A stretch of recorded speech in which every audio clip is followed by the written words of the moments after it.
बिस्मिल्लाहिर्रहमानिर्रहीम। अस्सलाम वालेकुम। बेनिकाब न्यूज़ के साथ मैं हूं सना हुसैन। चलते हैं खबरों की जानिब।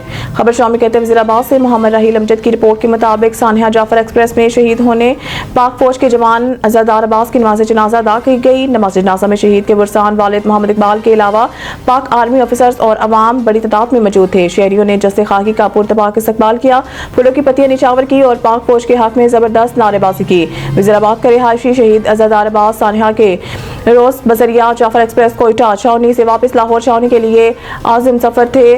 दहशतगर्दों की जानिब से ट्रेन को यरगमाल बना लिया गया, जिसमें सिविलियंस के साथ पाक फौज के जवानों ने भी इस सानिया में जाम शहादत नोश किया। सानिया जाफर एक्सप्रेस कोयटा में जाम शहादत नोश करने वाले अज़ादार अब्बास वज़ीराबाद के इलाका गोंदलपुरा के रिहायशी हैं। इनके वालिद इकबाल फौजी भी पाकिस्तान आर्मी से रिटायरमेंट के बाद जिंदगी गुजार रहे हैं। 35 साल अज़ादार अब्बास ने 16 साल कबल पाक आर्मी को ज्वाइन किया। वो कोयटा छावनी तैनात थे और कुछ रोज कबल इनका ट्रांसफर लाहौर छावनी हुआ।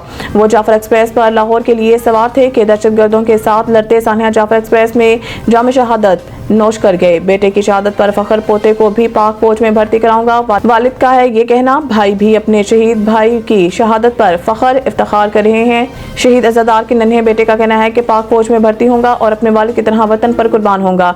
शहीद अज़ादार अब्बास पाक फौज में नायक थे और 3.5 साल कोयटा में तैनाती के बाद लाहौर ट्रांसफर होकर आ रहे थे। शहीद अज़ादार 4 बच्चों का बाप, जिसमें 2 बेटियां और 2 बेटे शामिल हैं। बड़ा बेटा गयूर अब्बास जमात चहारम का तालिब इल्म है। शहीद के 4 भाई और 2 बहनें भाई की शहादत को अपने खानदान के लिए एक एजाज़ समझते हैं। अकील अहमद खान लोधी।